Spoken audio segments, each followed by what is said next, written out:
সুপ্রিয় দর্শক, সবাইকে স্বাগত জানাচ্ছি প্ল্যানেটারি হেলথ একাডেমিয়ার সুরক্ষায় প্রতিদিন অনুষ্ঠানে। আপনাদের সঙ্গে রয়েছে আমি ডাক্তার অমিতা হাসান। আমরা আজকে কথা বলতে চাই ভাইরাল হেপাটাইটিস নিয়ে। আসলে আমরা জানি যে আমাদের যকৃৎ বা লিভার একটি গুরুত্বপূর্ণ অঙ্গ এবং এর যখন কোনো রকমের প্রদাহ হয় তখনই সেটি হেপাটাইটিস হিসেবে পরিচিত এবং সেটি ভাইরাল দিয়ে হতে পারে, অন্যান্য কারণে হতে পারে এবং সেটা অ্যাকিউট অথবা ক্রনিক অনেকগুলো ভাগ রয়েছে। কিন্তু তার মধ্যে সবচেয়ে কমন বা সবচেয়ে যেটি সচরাচর হয়ে থাকে তার মধ্যে আমরা বলে থাকি অ্যাকিউট ভাইরাল হেপাটাইটিস। এবং এই সময় বিশেষ করে এই শীতের শুরুতে আমরা জানি যে বিভিন্ন রকমের উৎসবের পর্ব শুরু হচ্ছে, বাইরের খাওয়া দাওয়ার পরিমাণ বাড়ছে এবং যে পানিবাহিত আসলে অনেক সময় আমরা বলছি যে ওরাল যে ফিকো ওরাল যে রুটটি রয়েছে যেটা হচ্ছে এই ভাইরাসের জন্য কিন্তু ছড়িয়ে দেওয়ার জন্য যথেষ্ট এবং এই সময় কিন্তু ভাইরাসের প্রকোপটি বেড়ে যায় এবং অনেকেই জন্ডিসে আক্রান্ত হন, আমরা সচরাচর যেটি বলে থাকি। এবং এটি নিয়ে কিন্তু আসলে অপচিকিৎসারও কিন্তু কোনো শেষ নেই।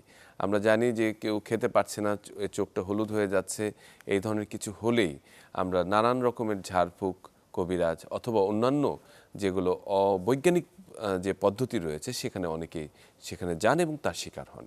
এই সবগুলো বিষয় নিয়ে আজকে কথা বলতে চাই। কথা বলার জন্য আমাদের সঙ্গে স্টুডিওতে উপস্থিত রয়েছেন লিভার ও পরিপাকতন্ত্র বিশেষজ্ঞ ডাক্তার পার্থপ্রতিক রায়।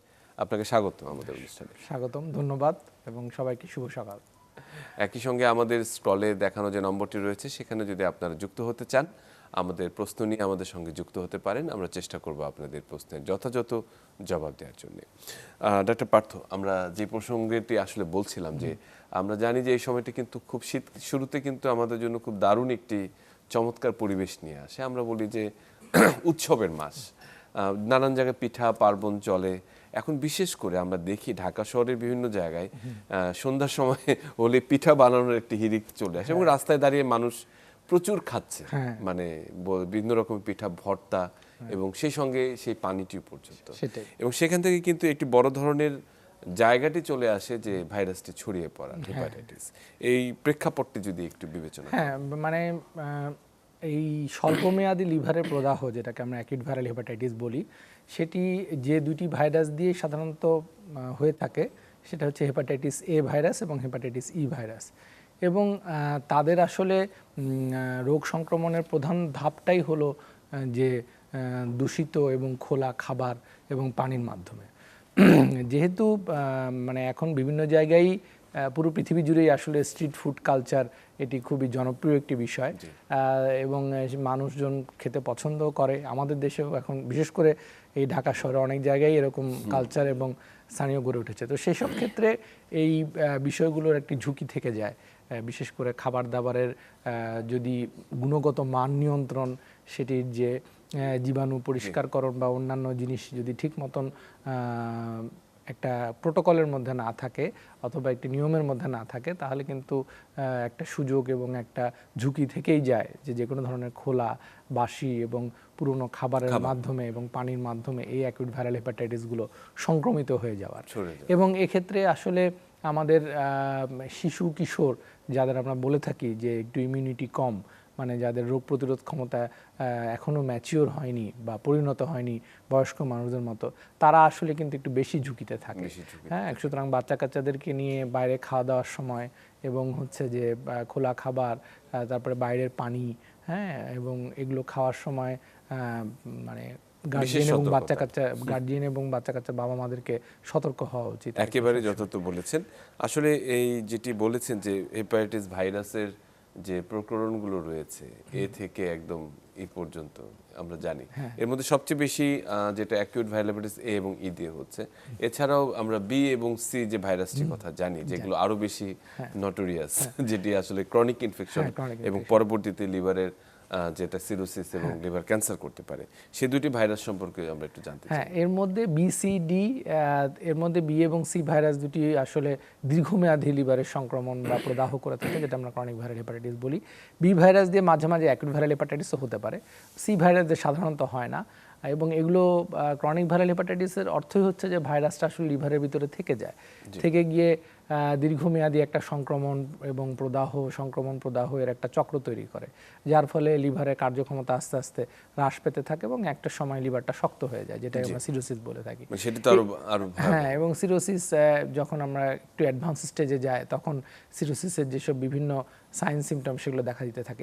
এই ক্রনিক ভাইরাল হেপাটাইটিসের একটা খুব মানে স্ট্রাইকিং ফিচার হলো অন্যান্য যে কোনো ক্রনিক ডিজিজের তুলনায় যে বেশিরভাগ রোগী এই আর্লি স্টেজে বা প্রাথমিক দিকে উপসর্গবিহীন থাকে, মানে তেমন কোনো ডেফিনিট সাইন সিমটম বা নির্দিষ্ট কোনো উপসর্গ নেয় যেটা দিয়ে বোঝা যাবে যে এটা ক্রনিক ভাইরাল হেপাটাইটিসে তিনি ভুগছেন, যদি যতক্ষণ পর্যন্ত পরীক্ষা না করা হচ্ছে।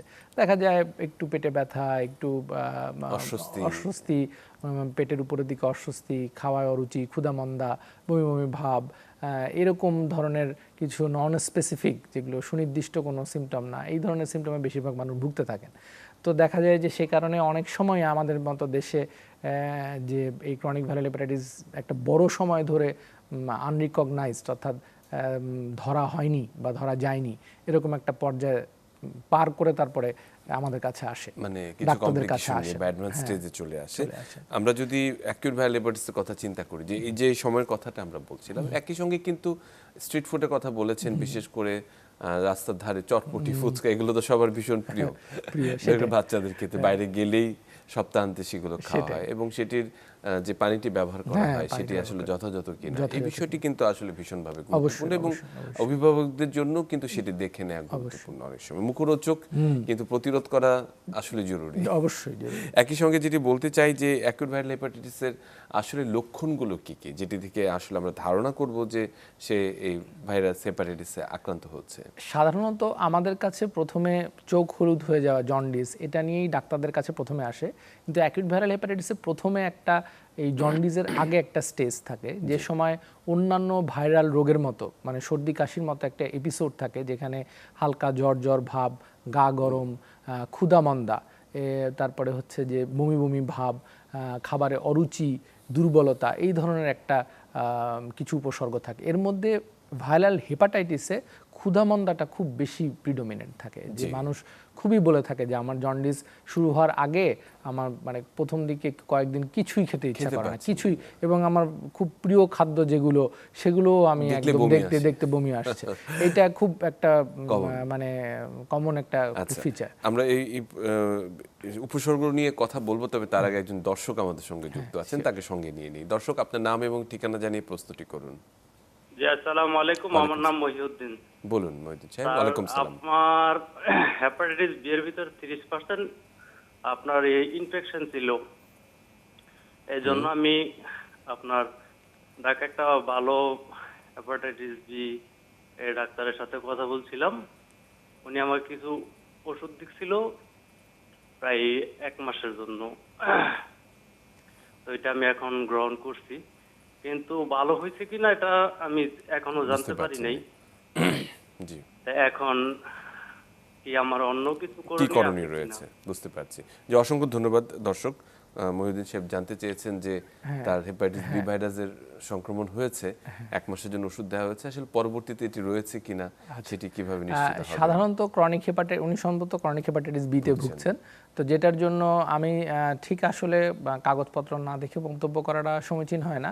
মানে ক্রনিক হেপাটাইটিস বিতে হেপাটাইটিসের চিকিৎসার জন্য আমরা কিছু নির্দিষ্ট পরীক্ষা নিরীক্ষা করি। ওই পরীক্ষা নিরীক্ষা ক্রাইটেরিয়াগুলো যদি ফুলফিল করে তাহলে আমরা তাদেরকে চিকিৎসা দিই। চিকিৎসাটা সাধারণত দীর্ঘমেয়াদী হয়, এবং সেটি বোঝা যায় আসলে ডিএনএ পরীক্ষার মাধ্যমে, যে ডিএনএ যদি খুব ডিটেক্টেড থাকে, সংখ্যা যদি খুব বেশি থাকে, এবং এর সাথে যদি লিভারে প্রদাহের অন্যান্য কিছু এভিডেন্স আছে, কিছু রক্ত পরীক্ষা, কিছু আল্ট্রাসাউন্ড পরীক্ষার মাধ্যমে আমরা এটাকে নির্ণয় করার চেষ্টা করি যে ভাইরাসটি লিভারে কতটুকু আক্রান্ত করেছে, কতটুকু প্রদাহ করছে, এবং কতটুকু সক্রিয় রয়েছে, এবং কতটুকু বংশবৃদ্ধি করছে। তো চিকিৎসা দেওয়ার পরে আসলে 1 মাসে বোঝাটা খুব কঠিন। সাধারণত আমরা 3 থেকে 6 মাস পর পর সাধারণত একটা ফলো আপের মধ্যে রাখি, যে ফলো আপে আমরা এই কিছু রক্ত পরীক্ষা এবং কখনো কখনো আল্ট্রাসাউন্ড এবং অন্যান্য পরীক্ষার মাধ্যমে এই ওষুধ দেওয়ার পরে কতটুকু এটি কমেছে, বিশেষ করে ডিএনএটা নেগেটিভ হয়েছে কিনা, ডিএনএ যেটা নেগেটিভ হয়েছে কিনা, এবং অন্যান্য যেসব প্যারামিটার ছিল এজিপিটি, এগুলো কমেছে কিনা, এগুলোর মাধ্যমে তখন আমরা বোঝার চেষ্টা করি যে ওষুধের রেসপন্সটা কেমন হয়েছে। তো এই ফলো আপটা আসলে দীর্ঘদিন চালিয়ে যেতে হয় বি ভাইরাসের ক্ষেত্রে, এবং এই জন্য এই ওষুধের মেয়াদটাও আসলে দীর্ঘকালীন হয়, সাধারণত 1 মাস না, এটা দীর্ঘকালীন ইয়েতেই হয়ে থাকে। কখনো কখনো কারো কারো ক্ষেত্রে এই পরীক্ষাগুলো প্রাথমিকভাবে করার পরে হয়তো দেখা যায় যে ভাইরাসটি সক্রিয় নাই, নিষ্ক্রিয় অবস্থা আছে, লিভারে কোনো ক্ষতিও করেনি, তাদের ক্ষেত্রে আমরা ভাইরাসের ওষুধ তখন দিই না। তো সবার মনে যেটা ভুল ধারণা আছে যে বি ভাইরাস থাকলেই চিকিৎসা করতে হবে, অনেকে কিন্তু চিকিৎসা নাও লাগতে অনেকে পারে, ক্যারিয়ার হিসেবে হ্যাঁ থেকে যেতে পারে, কিন্তু ধরা পড়ার পরেই প্রাথমিকভাবে পরীক্ষা নিরীক্ষাগুলো সব করা উচিত। এটি করতে যত দেরি হবে তত আসলে আনরিকগনাইজ থেকে যাবে যে সেটি সক্রিয় ছিল না নিষ্ক্রিয় ছিল। যে একেবারে যথার্থ বলেছেন, মানে বিশেষ করে হেপাটাইটিস বি ভাইরাসের ক্ষেত্রে এটি আসলে স্ক্রিনিং এর পর্যায়ে কিন্তু অনেকে রয়েছে, যারা বিদেশগামী, যারা বিভিন্ন অপারেশনের সময় রক্ত দেওয়ার সময় অনেকেই দেখা যাচ্ছে যে কোনো সবই ভালো, কিন্তু হঠাৎ করে বি ভাইরাসটি এইচবিএসএজিটি পজিটিভ, তখন কিন্তু পরবর্তী যে পরীক্ষাগুলো কথা বললেন আপনি, সেগুলোতে আসলে যে নির্ধারণ করা উচিত যে সেটি আসলে কতখানি তার জন্য ক্ষতিকর হচ্ছে বা সক্রিয় রয়েছে। আমার মনে হয় যে উত্তরটি যথাযথই ভাবে উনি পেয়েছেন।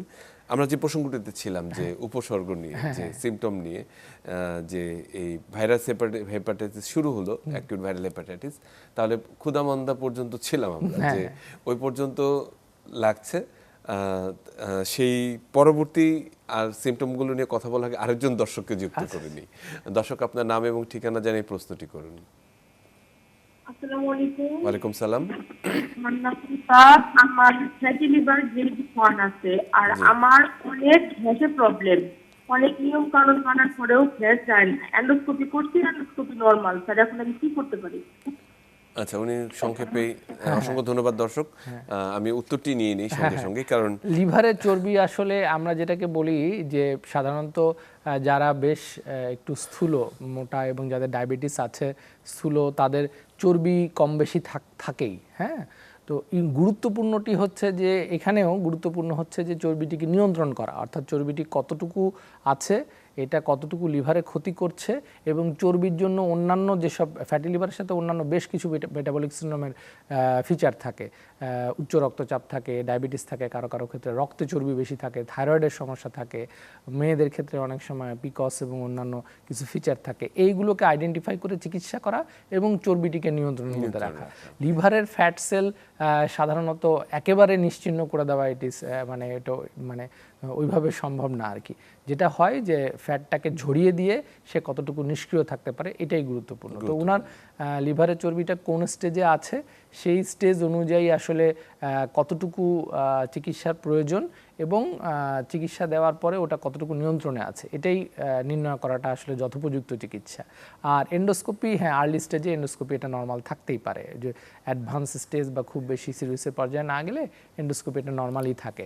তবে ওনাকে এটা নিয়ন্ত্রণ করতে হবে এবং যে কোনো ফ্যাটি লিভারের যে কোনো স্টেজে খাদ্যাভ্যাস এবং জীবনযাপন পদ্ধতি, ওজন কমানো, এটির দিকে সবসময় গুরুত্ব দিতে হবে। এটি প্রধানতম চিকিৎসা, এটি কিন্তু খুব জরুরি, ভীষণভাবে জরুরি। আরেকজন দর্শক আমাদের সঙ্গে যুক্ত রয়েছেন, আমরা তার প্রস্তুতি নিয়ে নিই। দর্শক, আপনার নাম এবং ঠিকানা জানিয়ে প্রশ্নটি করুন।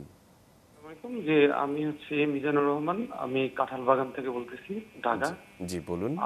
আমার প্রথমে ফ্যাটি লিভার ছিল, দেন কোনো এক সময় দেখছি হেপাটোলজি উইথ গ্রেড 3 তে, দেন আবার করার পরে ফ্যাটি লিভার 2 তে আসছে, আসার পরে আবার আমি এখন দেখলাম যে ফ্যাটি লিভার মাইল্ড আসছে, বাট আমার পেইনটা খুব হয় লিভারের এখানে, খুব পেইন হয়, যেটা এখন কোনো কিছু খাইতে গেলেই একটু পেইন হয়। হ্যাঁ, কিন্তু এখন আমি আসলে কি করব, কোন পদক্ষেপ নিব বুঝতে পারছি। বুঝতে পেরেছি। দর্শক, অসংখ্য ধন্যবাদ আমাদের সঙ্গে থাকার জন্য। আচ্ছা, উনি সম্ভবত এই যে গ্রেডিং এর কথাগুলো বলছেন, এটা সম্ভবত আল্ট্রাসাউন্ডের মাধ্যমে বোঝা যায় আর কি। তো আল্ট্রাসাউন্ড গ্রেডিং এর সাথে আমাদের ক্লিনিক্যাল গ্রেডিং আসলে খুব বেশি ম্যাচ করে না। তো এই জন্য আমরা ক্লিনিক্যালি, মানে এই যে আগে যে কথাটা বললাম যে লিভারের চর্বিটি কী অবস্থায় আছে, কতটুকু আছে, লিভারের কতটুকু ক্ষতি করছে, এটা আসলে মাপার জন্য আমরা ফাইব্রোস্ক্যান নামে একটা পরীক্ষা দিয়ে থাকি, যেটি নন ইনভেসিভলি করা যায়, আল্ট্রাসাউন্ডের মতো একটি পরীক্ষা। তো ফাইব্রোস্ক্যান করে আসলে ডিটারমাইন করা যেতে পারে যে ওনার লিভারের চর্বিটি কী অবস্থায় আছে, এক। 2 নম্বর যে ওনার প্রশ্নের অংশটি যে পেটে ব্যথা আছে, তো ডান সাইডে লিভারের এখানে ব্যথার আসলে ফ্যাটি লিভারের কারণে ব্যথা হতে পারে, লিভার যদি বড় হয়ে যায় তাহলে ব্যথা হতে পারে। এখানে আসলে আরও কিছু কারণ আছে, আমাদের পিত্তথলি, পিত্তনালী এই জায়গায় থাকে, এইসব জায়গায় কোনো সমস্যা আছে কিনা, বা এমনকি কখনো কখনো আলসার বা প্যানক্রিয়াসের ব্যথাও এই সাইডে যেতে পারে। শিফট এবং রেডিয়েট করে। জি। তো এই কারণগুলো আসলে খুঁজে বের করা দরকার পরীক্ষা নিরীক্ষার মাধ্যমে, যে ব্যথার অন্যান্য কোনো কারণ আছে এই যে কিনা। গ্রেডিংটি যে চেঞ্জ হচ্ছে বা হ্যাঁ, একেবারে হ্যাঁ, গ্রেড হ্যাঁ, 3 থেকে আবার 2 তে আবার মাইল্ডে চলে আসলো, এই বিষয়টি কিভাবে এটা ওই যে ব্যাখ্যা বললাম করা যে যায়? আল্ট্রাসোনোতে আসলে এটা তো অপারেটর ডিপেন্ডেন্ট, আল্ট্রাসোনো পরীক্ষাটি হচ্ছে অপারেটর ডিপেন্ডেন্ট। তো যিনি করছেন সোনোগ্রাফার, তার ইমপ্রেশন বা ইন্টারপ্রিটেশনটা হচ্ছে সেখানে প্রধান। সেখানে প্রতিফলিত তো হয়েছে। এইখানে এই যে অপারেটর ডিপেন্ডেন্সির যে ভ্যারিয়েবিলিটি আছে, অর্থাৎ একজন অপারেটর থেকে আরেকজন অপারেটরের ইমপ্রেশনের মধ্যে যে পার্থক্যগুলি আছে, এটিকে কমানোর জন্যই আমরা অন্য পরীক্ষাগুলো দিয়ে এটাকে কনফার্ম করি যে ফ্যাটি লিভারের স্টেজটি কী অবস্থা আছে। ফাইব্রোস্ক্যান এক্ষেত্রে অনেকটা অপারেটর ডিপেন্ডেন্সি থেকে কিছুটা বেরিয়ে আসে, কারণ এখানে অনেকগুলো নিউমেরিক্যাল মানে নাম্বারগত কিছু প্যারামিটার ব্যবহার করা হয়, যেটি আসলে অনেকখানি অপারেটরের মুক্ত। তারপরে এখানে অপারেটরের কিছু বিষয় আছে। তো এই জন্য আমার মনে হয় যে যথোপযুক্ত গ্রেডিং এর জন্য আসলে ফাইব্রোস্ক্যান একবার করা করে উচিত, নিলে ভালো হয় এবং একজন পরামর্শ নিতে পারলে ভালো নিতে পারলে খুব ভালো হয়। যে জায়গাটিতে আমরা আটকে আছি যে উপসর্গ নিয়ে, উপসর্গের মধ্যে অন্যতম যখন আমরা আসলে ডাক্তারের কাছে ছুটে যাই বা অন্যান্য হিলার যারা রয়েছে তাদের কাছে যাই, সেটি হচ্ছে চোখ হলুদ হয়ে যায়। মানে জন্ডিস আসলে যদিও হেপাটাইটিস এটির প্রকৃত নাম, কিন্তু জন্ডিস নামেই কিন্তু সবাই রোগ হিসেবে সবাই চেনে যে ওনার কি হয়েছে, জন্ডিস হয়েছে। সেই জন্ডিস দেখে আমরা উদ্বিগ্ন হয়ে পড়ি। সেই লক্ষণটি সম্পর্কে একটু বলুন। হ্যাঁ, তো এই যে প্রাথমিক যে উপসর্গগুলি, এর মধ্যে ক্ষুধামন্দাটি, এটির কিছুদিন মানে প্রায় 5-7 দিন পরে আসলে এই চোখ হলুদ হওয়া শুরু করে, এবং চোখ হলুদ হওয়ার পরপরই দেখা যায় যে ক্ষুধামন্দা এবং অন্যান্য সিমটম কিছুটা কমে আসে। তখন চোখ হলুদের এটাই আস্তে আস্তে বাড়তে থাকে আর কি। তো এই অ্যাকিউট ভাইরাল হেপাটাইটিসটি আসলে 90% বা তারও বেশি ক্ষেত্রে এটি একটি মানে সেলফ লিমিটিং ডিজিজ, অর্থাৎ নিজে নিজে আস্তে আস্তে প্রথম দিকে জন্ডিসটা বাড়ে, পরে আস্তে আস্তে লিভারটা নিজে নিজে হিল করা শুরু করলে এটি আস্তে আস্তে কমে যেতে থাকে। তো প্রাথমিকভাবে দেখা যায় প্রথম 1-2 সপ্তাহ এরকম জন্ডিসটি বাড়তে থাকে, এবং ওই সময় রুগী এবং বিশেষ করে বাচ্চারা আক্রান্ত হলে তাদের বাবা মারা খুব দুশ্চিন্তাগ্রস্ত হয়ে পড়েন যে চোখ হলুদ হয়ে যাচ্ছে, তখন আমাদের কাছে আসেন। তো এই সময় আসলে এই স্টেজটি যখন জন্ডিস নেমে যাওয়া শুরু করে, তখন এরপরে আসলে সে কনভালেসেন্ট ফেজ এবং অন্যান্য রিকভারি ফেজে চলে যায়, এবং তখন আস্তে আস্তে তার অন্যান্য সব সিমটমই আস্তে আস্তে ইমপ্রুভ করতে থাকে। তো এই সময়টি 2 সপ্তাহ, কখনো কখনো 4 সপ্তাহ পর্যন্ত এটি দীর্ঘায়িত হতে পারে এই জন্ডিসের স্টেজটি। কোনো ক্ষেত্রে কিছু জটিলতা থাকে, কারো কোলেস্ট্যাটিক হেপাটাইটিস নামে কিছু হেপাটাইটিস আছে যেখানে জন্ডিসের সাথে চুলকানি হয় অনেক। তো এই সব ক্ষেত্রে কখনো কখনো 4 সপ্তাহ বা জন্ডিসটা নামতে বা চোখ হলুদটা কমতে, চোখ সাদা হতে কখনো কখনো 4 সপ্তাহ বা তার বেশি সময়ও লাগতে পারে। আমাদের সঙ্গে আরেকজন দর্শক যুক্ত আছে। দর্শক, আপনার নাম এবং ঠিকানা জানিয়ে প্রশ্নটি করুন। আসসালামু আলাইকুম। ওয়ালাইকুম সালাম। আমি দেলোয়ার বলছিলাম নারায়ণগঞ্জ থেকে। বলুন প্লিজ। আমার সমস্যা হলো আমি একটু পরিশ্রম করলে আমার প্রস্রাব হলুদ হয় আর কি। হ্যাঁ, আর ব্যাপারে হলো আমার বাথরুম কষ্ট হয় আর কি, মানে আমার বাথরুম ডেলি একবারও হয় না। জি। হ্যাঁ, মানে হ্যালো, শুনতে পাচ্ছেন? হ্যাঁ, আমরা শুনতে পাচ্ছি, আপনি বলুন আর কি সমস্যা জি, রয়েছে। আমার বাথরুম ডেলি একবারও হয় না, মানে অনেক সময় দেখা গেছে 2 দিনে একবার হয়। আচ্ছা, বুঝতে পেরেছি, এই দুটোই সমস্যা। আমি গ্যাস্ট্রিকের ওষুধ খাইতেছি নিয়মিত, এই যে অসারা গ্যাস্ট্রিকের ওষুধ খাই আর কি। আচ্ছা, আমার বুঝতে গ্যাস্ট্রিকের পেরেছি। একটু সমস্যা আছে। হ্যাঁ, জি। তারপরে আবার ওই মাঝে মাঝে বাথরুমের প্রচুর সমস্যা করে, মাঝে মাঝে তো হয়ই না, এই জন্য একটু মাংস খাইলে পেট ফাঁক হয়ে যায়। আচ্ছা, ঠিক আছে। দর্শক, আপনার প্রশ্নটি আমরা বুঝতে পেরেছি। আমরা উত্তরটিতে সরাসরি চলে যাই। বেসিক্যালি উনি কনস্টিপেশন এবং বলছেন যে ইউরিনের মানে প্রস্রাব হলুদটা সবারই আসলে একটা খুব প্রাইমারি কমপ্লেইন থাকে। তো সেক্ষেত্রে একটা জিনিস মনে রাখতে হবে, আমাদের যখনই একটু শরীরে পানি সংকট হয়, তখনই কিডনি কিন্তু পানি ধরে রাখার জন্য প্রস্রাবটাকে অনেক ঘন করে ফেলে, এবং ঘন করলেই কিন্তু প্রস্রাবের রংটা আসলে অনেক বেশি হলুদ হয়ে যায়। বেশিরভাগ ক্ষেত্রে এটাই প্রধান কারণ। উনি যে বলছেন এক্সারসাইজের পরে বা কারণ কাজকর্ম করার পরে প্রস্রাবটা হলুদ হয়, তো আমার মনে হয় যে যথোপযুক্ত পানি খেয়ে যদি প্রস্রাবটা ঠিক মতন পানি খেয়ে যদি থাকা যায়, তাহলে দেখা যায় প্রস্রাবটি আবার স্বাভাবিক কালারে ফিরে আসে। এর বাইরে রক্তে, মানে আমরা জন্ডিস কিন্তু তখনই বলি যখন আসলে রক্তে বিলিরুবিনের মাত্রা বেশি থাকে এবং চোখ হলুদ থাকে। কাজেই ডাক্তার দেখলে এবং রক্তে বিলিরুবিনের পরীক্ষা করলে বোঝা যাবে যে তার জন্ডিস আছে কিনা, এটা প্রথম। আর দ্বিতীয় ওনার মানে পায়খানার সমস্যা আছে, এটি আসলে একজন পরিপাকতন্ত্র বিশেষজ্ঞর কাছে দেখিয়ে ওনার কিছু পরীক্ষা নিরীক্ষা করতে হবে যে ওনার আসলে বৃহদান্ত্র বা অন্ত্রে কোনো সমস্যা আছে কিনা। হ্যাঁ, আইবিএস থাকতে পারে, ইনফ্লামেটরি বাউল ডিজিজ থাকতে পারে, বিভিন্ন ধরনের বা ফাংশনাল কনস্টিপেশন হতে পারে। প্রাথমিকভাবে উনি খাদ্যাভ্যাস নিয়ন্ত্রণ, বেশি বেশি পানি, তারপরে শ্বাস এবং আঁশযুক্ত খাবার, শাকসবজি, ফলমূল এগুলো বাড়িয়ে দিয়ে এবং এক্সারসাইজের মাধ্যমে এটি চেষ্টা করতে পারে। অসংখ্য ধন্যবাদ ডাক্তার পার্থ, খুব চমৎকারভাবে উত্তর দিয়েছেন। আমরা একটা বিরতিতে যাব। সুপ্রিয় দর্শক, আমরা আজকে কথা বলছিলাম যে ভাইরাল হেপাটাইটিস নিয়ে এবং এর কারণ এবং প্রতিকার নিয়ে। সঙ্গেই থাকুন, ফিরে আসছি একটু পর।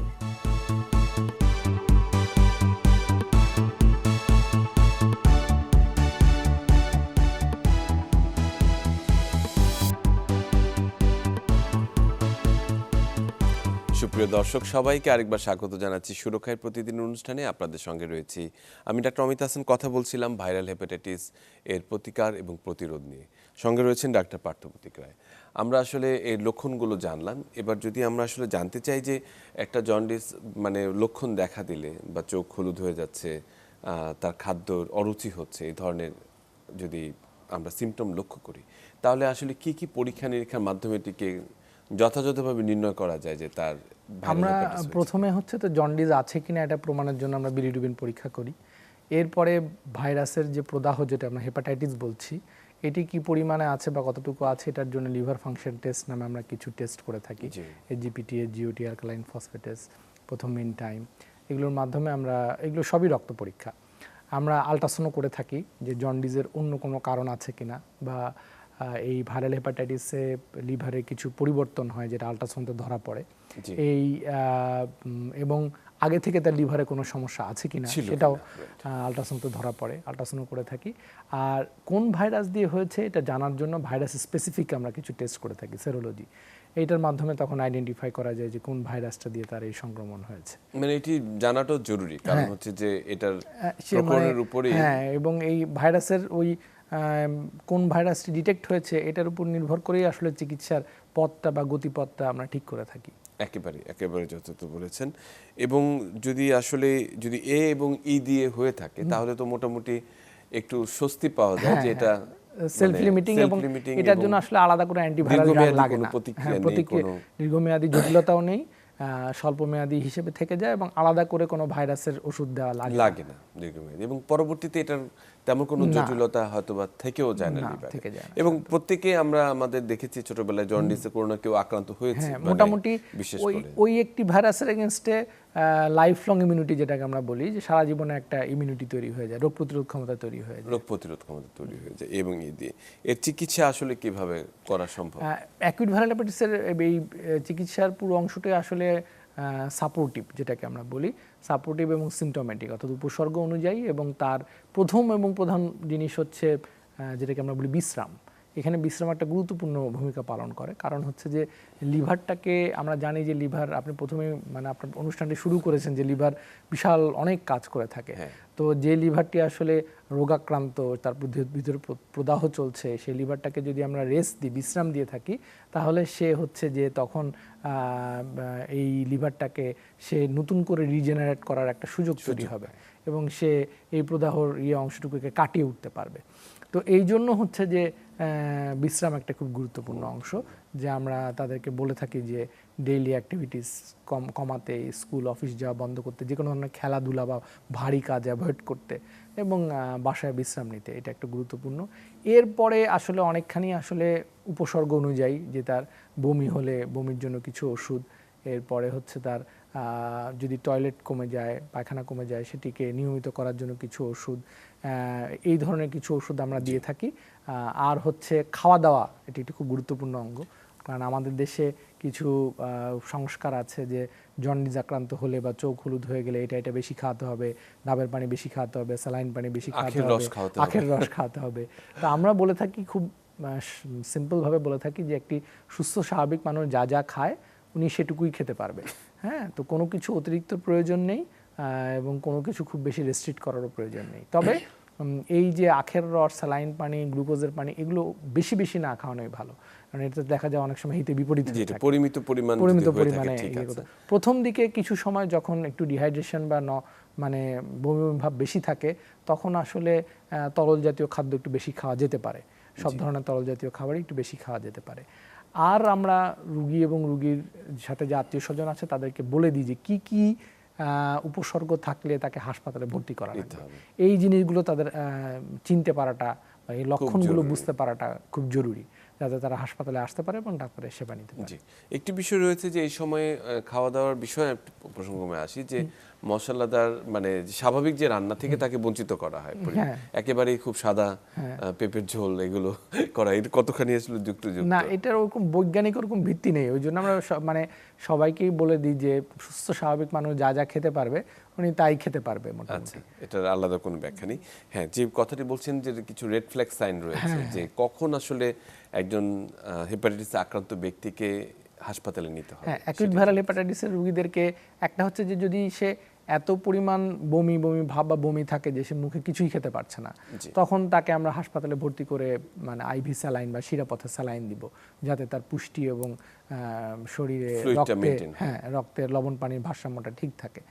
আর তারপরে কিছু কম জটিলতা আছে, যদিও এগুলোর সম্ভাবনা খুব কম, 100 জনে 5 জন থেকে 7 জন হয়, কিন্তু কখনো কখনো এটি লিভার ফেলিওর বা এনকেফালোপ্যাথি অর্থাৎ জন্ডিসটি ব্রেনে চলে যায়, তখন সে অচেতন হয়ে পড়তে পারে, উল্টাপাল্টা কথা বলতে পারে, এরপর অজ্ঞান হয়ে যেতে পারে। এবং তার সাথে হচ্ছে যে অনেক বেশি জন্ডিস যদি থাকে, হ্যাঁ, বিলিরুবিন আমরা বলি 10-এর উপরে থাকলে, হ্যাঁ, তারপরে অন্যান্য আরেকটি খুব গুরুত্বপূর্ণ বিষয় আছে, সেটি হচ্ছে যে যাদের আগে থেকে কোমরবিডিটি, সিভিয়ার কোমরবিডিটি আছে, হার্টের সমস্যা, কিডনির সমস্যা, ডায়ালাইসিস পান যারা, তারপরে হচ্ছে লিভারের সমস্যা যাদের আগের থেকে আছে, তাদের ক্ষেত্রে আমরা ভর্তির কথা বলে থাকি। একটি খুবই গুরুত্বপূর্ণ বিষয় হচ্ছে যে গর্ভবতী মাদের, গর্ভবতী মায়ে কিন্তু অ্যাকিউট ভাইরাল হেপাটাইটিস, বিশেষ করে অ্যাকিউট ই ভাইরাস দিয়ে যে হেপাটাইটিস হয়, সেটিতে কিন্তু ঝুঁকি অনেক বেশি বাচ্চার জন্য এবং মার জন্য, মৃত্যু ঝুঁকিও রয়েছে সাধারণ রোগীদের থেকে। সুতরাং যে কোনো গর্ভবতী মার কিন্তু অ্যাকিউট হেপাটাইটিস হলে আমরা সঙ্গে ভর্তি করি। আমরা আমাদের সঙ্গে একজন দর্শক যুক্ত আছেন, আমরা শুনে আসি উনি কি আসলে প্রশ্ন করতে চান। দর্শক, আপনার প্রশ্নটি করুন। আসসালামু আলাইকুম। ওয়ালাইকুম আসসালাম। জি, আমার 2টা বেবি হয়েছে। আপনার 2টা বেবি, আমার ওয়াইফের তখন হেপাটাইটিস বি পজিটিভ ছিল। আমরা শুনতে পাচ্ছি, হ্যাঁ, প্রশ্নটি আরেকবার করুন, আমরা আসলে শুনতে পাচ্ছি না, মানে বুঝতে পারিনি। আপনার 2টি বেবি রয়েছে, আপনি কি শুনতে পাচ্ছেন আমাকে? হ্যাঁ, আমার ওয়াইফের যখন আপনার বেবি হয়, প্রথম বেবি যখন হয়েছে তখন হেপাটাইটিস বি পজিটিভ ছিল। জি, এখন যখন দ্বিতীয় বেবি হয় তখন হেপাটাইটিস বি পজিটিভ ছিল। তো হেপাটাইটিস বি এটা পজিটিভ, আপনার এটা কি চিকিৎসা করা যেতে পারে? আচ্ছা, আমরা বুঝতে পেরেছি প্রশ্নটি, উনি যে প্রশ্নটি আচ্ছা, করেছেন। এটি একটি গুরুত্বপূর্ণ বিষয় যে প্রেগন্যান্সি উইথ হেপাটাইটিস বি, এগুলো আসলে মানে একদম গর্ভাবস্থার প্রথম দিকেই বা আগে থেকেই ডিটেক্ট করাটা আসলে খুব জরুরি, কারণ তাহলে যেটি বি ভাইরাস এবং সি ভাইরাসের ক্ষেত্রে প্রযোজ্য, যেগুলো মা থেকে শিশুর মধ্যে সংক্রমিত হতে পারে গর্ভাবস্থায়, তো এই কারণে এবং প্রসবকালীন সময়, কাজেই এই গর্ভাবস্থার প্রাথমিক সময়েই এই ভাইরাসগুলোকে আইডেন্টিফাই করা, এটাকে ধরা গুরুত্বপূর্ণ এবং সেই অনুযায়ী চিকিৎসা। এতে কিছু প্রোটোকল আছে, যেমন আমরা 20 সপ্তাহের দিকে একবার ডিএনএ পরীক্ষা করে থাকি, এবং পরীক্ষা করে যে একটা নির্দিষ্ট লেভেল আছে তার বেশি থাকলে আমরা সাধারণত ভাইরাসের ওষুধ দিয়ে থাকি। এই ওষুধটা হচ্ছে যে মায়ের শরীর থেকে ভাইরাসটি যেন বাচ্চার শরীরে গিয়ে তাকে সংক্রমিত করতে না পারে। এরপরে হচ্ছে যে বাচ্চার জন্মের পরপরই আমরা সাধারণত একই সাথে ভ্যাকসিন এবং বি ভাইরাসের অ্যান্টিবডি দুইটাই আমরা প্রয়োগ করে থাকি 12 ঘন্টার মধ্যে, যত তাড়াতাড়ি সম্ভব আর কি। এটিও মানে প্রসবকালীন সময় মার কাছ থেকে বাচ্চার মধ্যে ভাইরাস সংক্রমণের সম্ভাবনা অনেকাংশে কমিয়ে দেয়। এরপর আমরা যেটা বলি যে যেহেতু আমাদের ন্যাশনাল ইমিউনাইজেশন প্রোগ্রামে টিকা সম্প্রসারিত টিকাদান কর্মসূচির ভিতরে বি ভাইরাসের ভ্যাকসিন এখন আছে, ওই দুটো ভ্যাকসিনের পরে সে স্বাভাবিক টিকাদান কার্যক্রম চালিয়ে যাবে। চালিয়ে যাওয়ার পরে আমরা কখনো কখনো 9 মাস বা 1 বছরের মধ্যে আবার টেস্ট করে দেখি যে সে আসলে সংক্রমিত হয়েছে কি মার কাছ থেকে। তো দেখা যায় যে গর্ভাবস্থায় যদি ইন্ডিকেশন থাকে, তাহলে মা যদি ওষুধ খান এবং জন্মের পরে যদি বাচ্চাকে আমরা যেভাবে বললাম যে ভ্যাকসিন এবং অ্যান্টিবডি দেওয়া হয়, তাহলে বেশিরভাগ বাচ্চাই কিন্তু ভাইরাস সংক্রমিত হয় না। না, এটি ভীষণ গুরুত্বপূর্ণ একটি খুবই বিষয় গুরুত্বপূর্ণ যে বিষয় যে এই গর্ভাবস্থায় হেপাটাইটিস বি এর চিকিৎসা মানে তার কিভাবে একটি হবে মানে এবং monitoring কিভাবে এটি লাগবে। মনিটরিং করা হবে, এটি খুব গুরুত্বপূর্ণ একটি বিষয়। না, দারুণ একটি প্রশ্ন করেছেন উনি, এবং আমার মনে হয় অন্যান্য দর্শকরাও এতে আসলে আশ্বস্ত হবেন বা উপকৃত হবেন। একই সঙ্গে প্রসঙ্গক্রমে আসি যে বাচ্চা জন্মের পরপরই তাদের যে জন্ডিসটি হয়, ফিজিওলজিক্যাল জন্ডিস বা অনেক সময় নিউনেটাল জন্ডিসটি হয়, সেটিও কিন্তু নিয়ে অনেক সময় বাবা মারা খুব উদ্বিগ্ন খুব হয়ে পড়েন। উদ্বিগ্ন থাকে। মানে সেটির আসলে ব্যাখ্যাটি কি? এটি হচ্ছে যে ওই বিলিরুবিন মেটাবলিজমের ইয়ের কারণে বিলিরুবিন যেটাকে হচ্ছে যে শরীর থেকে সরিয়ে দেওয়া বা এটাতে কিছুটা একটু প্রথম দিকে কিছুটা একটু দেরি হয় বা সময় লাগে।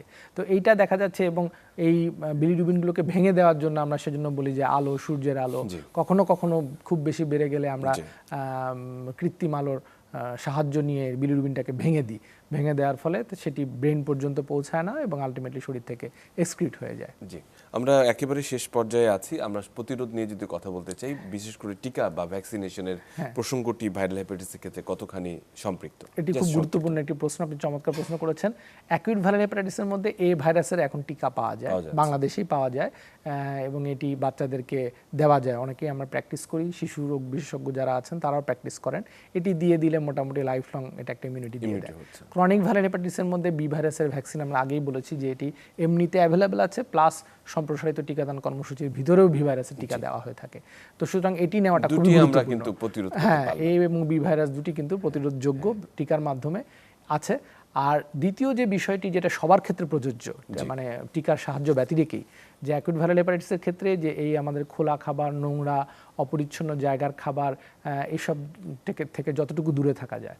আর ক্রনিক ভাইরাল হেপাটাইটিসের ক্ষেত্রে যে পরীক্ষা নিরীক্ষা ছাড়া কারো কাছ থেকে রক্ত না নেওয়া, তারপরে হচ্ছে অপারেশনের সময় এবং অন্যান্য প্রসিডিউরের সময় ভালো করে পরীক্ষা করে নিশ্চিন্ত হয়ে নেওয়া যে এখানে বি ভাইরাস বা সি ভাইরাসের সংক্রমিত কোনো কিছু নেই, এটি খুব নিশ্চয়ই। অসংখ্য ধন্যবাদ ডাক্তার পার্থপ্রতিক রায়, আপনি আজকে ভাইরাল হেপাটাইটিস নিয়ে, বিশেষ করে অ্যাকিউট ভাইরাল হেপাটাইটিস নিয়ে এর কারণ, প্রতিকার এবং লক্ষণগুলো নিয়ে আমাদের দর্শকদের জন্য অনেক গুরুত্বপূর্ণ তথ্য দিয়েছেন। নিশ্চয়ই পরবর্তীতে কথা হবে আপনার সাথে। অনেক ধন্যবাদ। সুপ্রিয় দর্শক, আজকে আমরা ভীষণ জনগুরুত্বপূর্ণ একটি বিষয়, বিশেষ করে ভাইরাল হেপাটাইটিস নিয়ে কথা বলেছি, যেটা আসলে খোলা খাবার খেয়ে যেটি কমনলি হয়, যেটা হেপাটাইটিস এ এবং ই, এবং ক্রনিক যে ইনফেকশন রয়েছে বি এবং সি, যেটি সারা জীবনের জন্য মানুষকে আসলে কর্মক্ষেত্র থেকে দূরে সরিয়ে দিতে পারে, সেই সবগুলো ভাইরাস নিয়ে কথা বলেছি। এবং একই সঙ্গে এর প্রতিকার এবং প্রতিরোধ নিয়ে, বিশেষ করে টিকার ক্ষেত্রে, ভ্যাকসিনের ক্ষেত্রে কিন্তু আসলে নতুন কিছু তথ্য এসেছে। এখন হেপাটাইটিস এ ভাইরাসের টিকা পাওয়া যাচ্ছে, বি ভাইরাসটি আমাদের ইপিআই শিডিউলের মধ্যে রয়েছে, এবং যেটি খোলা খাবার, বাইরের খাবার খাওয়ার ক্ষেত্রে বিশেষ সতর্কতা অবলম্বন করতে হবে। এবং আমরা যদি লক্ষণগুলি কোনোভাবে প্রকাশিত হয়, তাহলে নিশ্চয়ই আপনার নিকটস্থ ডাক্তারের সঙ্গে যোগাযোগ করবেন। এবং যারা ট্র্যাডিশনাল হিলার রয়েছে, যারা ঝাড়ফুঁক, বিভিন্ন রকমের কাঠি, শলা ইত্যাদি দিয়ে জন্ডিস প্রতিকার চেষ্টা করছে, তাদের কাছ থেকে দূরে থাকবেন। সবাইকে অসংখ্য ধন্যবাদ, ভালো থাকবেন।